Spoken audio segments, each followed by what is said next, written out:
Welcome to SysEng Quick. My name is John, and today I'm going to teach you about Ansible variables.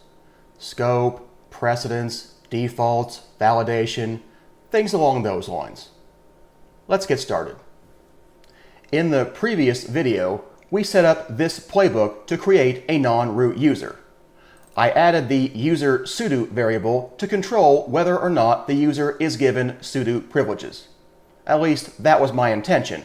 I realize now that I forgot to add a when clause to this task, which controls whether or not we add sudo privileges based on the user sudo variable. So actually, they would have always been given sudo privileges. But now we will control it based on the user sudo variable. Let's go ahead and save that and see if our playbook still works. Let's open the terminal and run our playbook. It's not working anymore. Why can't it find the Ansible POSIX collection? Well, it's because I rebuilt this dev container, and I don't have anything that automatically installs this in the dev container right yet. So let's go ahead and fix that. I don't want to just run Ansible Galaxy collection install and Ansible.POSIX, because although we only have one dependency right now, in the future we may have more, and we may need to restrict it to specific versions of a collection. Let's add a requirements.yaml file to fix this problem in a different way. I'll close the terminal. Let's go over to the File Explorer, and in the Collections folder, I'm going to make a new file called requirements.yml. And in here, we're going to add a top-level key called collections.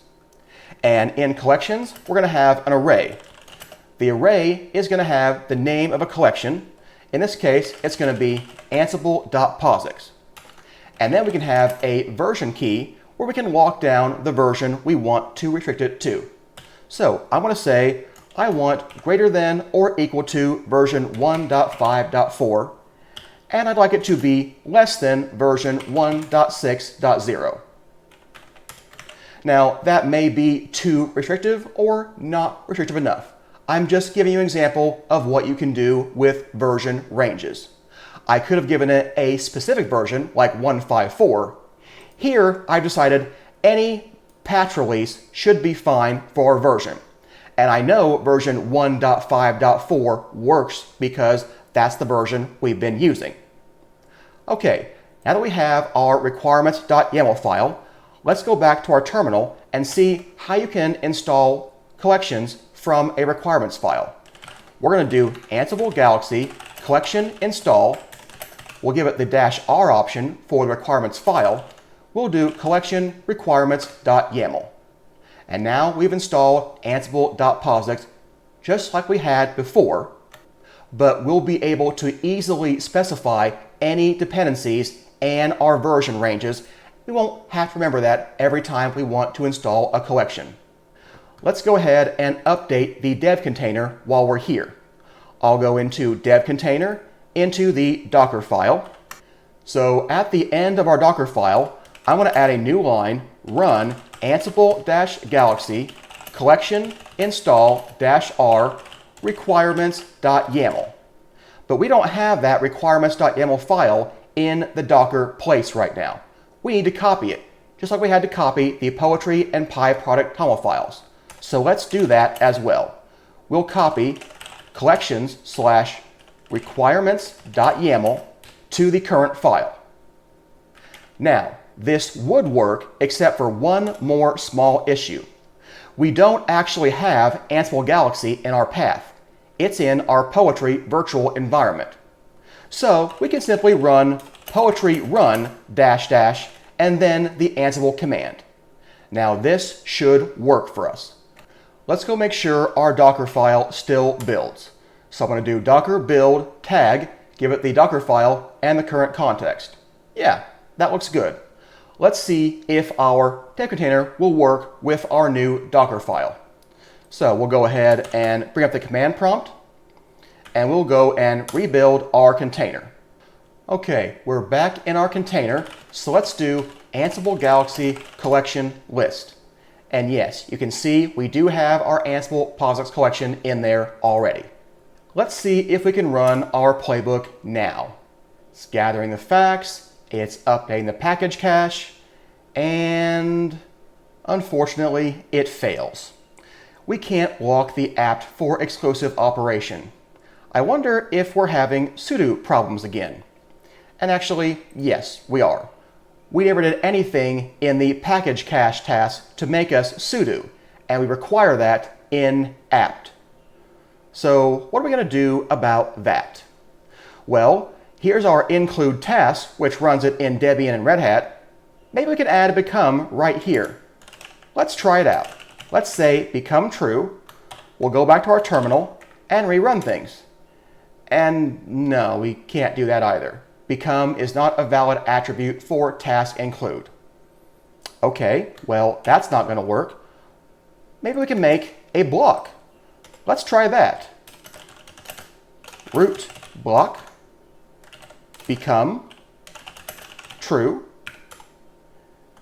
block, and then we'll indent these tasks here. Let's see if that works instead. We'll go ahead and run it again, and yeah, that works. So we can add a block there to get around the fact that we can't put become on an include task. Although we still have a few more problems. You can see that it didn't have to install sudo, so I didn't need sudo privileges there, but we might actually need them in a lot of places. So maybe that wasn't the best place to apply sudo. Could we have done it somewhere else? What if we did it in the playbook itself? Could we do that? Yes, actually, we can. We can put become true right over there. Let's go ahead and run this playbook again, and let's see if it succeeds this time. Okay, you can see everything is working now. However, it's not always a good idea to become sudo universally. In this particular playbook, it's probably a good idea because we're going to need root privileges to do pretty much everything with creating the non-root user. But maybe we'd be better off putting them in our individual tasks where we actually need sudo and limit our sudo to the places where it's absolutely required. Let's go ahead and remove our playbook become privileges, and let's go into our sudo role. So we've already fixed package cache. That will get sudo privileges when it needs them. What about installing the package itself? Let's go ahead and add become true. I know that if you didn't have sudo, you couldn't install sudo with sudo, but let's skip over that for a bit, because I also think this role could be much more generic than it is right now. For instance, we're installing sudo, and we created a specific role for sudo and neofetch, but we're just installing a package. Couldn't we just pass it the package name with a variable? Yes, we could. Let's go do a bit of refactoring. Let's say I want to install a package, and rather than giving it the name sudo, let's give it a package name variable. And let's go ahead and rename this role from sudo to package. So over here, I'll simply rename this to package. And in our non-root setup, let's go change our import role from sudo to package. And then we need to give it a variable. So we'll give it the vars of package name, and we'll say sudo. So now let's make sure that our playbook still runs. Let's go to the terminal, and let's rerun the playbook. There we go. It doesn't fail until we get to the point of adding sudo privileges. So there's clearly something else still going on that needs sudo privileges. And there might be something in create user. There's definitely something here. Let's go into the user role and see what might need sudo privileges in there. Over here, let's go to the user role in main, and pretty much the entire thing requires sudo privileges. So why don't we go ahead and make a block for that? Become root, we'll say become true, block, and then we will indent this entire thing. Okay, now our user part should be fixed. And that should be everything for our user role. So, even though we didn't become root in our playbook, we did in all the places where we actually require root. And yeah, now we no longer have any problems with root privileges in our playbook. We don't really even need to use this neofetch role anymore. Let's simply install neofetch using our new package. So we'll say it's package, and we'll pass it a variable, and the package name is going to be neofetch. There we go. We've made our role much more generic, and we don't need to worry about become anymore either. We can go ahead and remove our neofetch role entirely. I'll go ahead and right click and just delete neofetch. It's no longer required. Let's go ahead and make sure this playbook still runs. So let's do neofetch. And yeah, everything is still fine. In the user role, you may have noticed that we hard-coded the location of this key file. That probably wasn't the best idea. Why don't we replace that with a variable instead? I'm going to cut that, and let's say user key file. We can go ahead and save that, but what if they don't specify a key file? Can we give it a default value? Yeah, we can. We have a couple of ways that we could do that. The first way is using a Jinja filter. So we can pipe that into default and place the key right in here. So whatever we give this as the default value will be given if this user key file is not defined. Let's go ahead and make sure our playbook still runs like that. Let's go ahead and run the non-root setup playbook. Yeah, everything seems fine.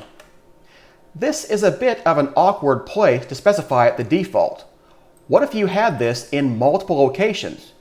I don't want to specify a default every time I add the variable. We can make a role default as well. Let's use that instead. We'll go to our File Explorer. In our user role, let's make a new folder called defaults, and we'll add main.yml in there. And now all I have to do is add this variable and this value here. So it's going to be user key file in a YAML file, and we'll have the default value. So now I don't need to specify it with this Jinja filter, and this default value will be looked up in the defaults file. Let's make sure everything still works there. Yeah, it all looks good. I can even prove that it works by typoing this key. I'll take out the I, we'll run it again, and watch that it fails. So yes, it couldn't access a non-existent file. Let's go fix that. And that looks good for our defaults. In fact, there's another default that we should probably add as well. What if the user didn't specify a user sudo property? Well, we definitely want to make sure they have that. And let's default it to false. So we can add user sudo and tell it the default value is false. Now, if for some reason I forgot to specify this, we would have a default value and the play wouldn't fail. There is one more variable in our user role, user name. Now, it doesn't make much sense to give that a default, but if the user name was not supplied, our role would fail. Is there anything we can do to add validation to make sure that the user did give us a username? Yeah, we can. We can add an argument spec. In our file browser, we'll make a new file, meta, and we'll give it argument_specs.yml. In this file, we need to define the argument specs. Every key under here refers to a tasks file. So we only have the one, main.yml, so we need to give it the keyword main. You can give this a short description which will allow you to document your role.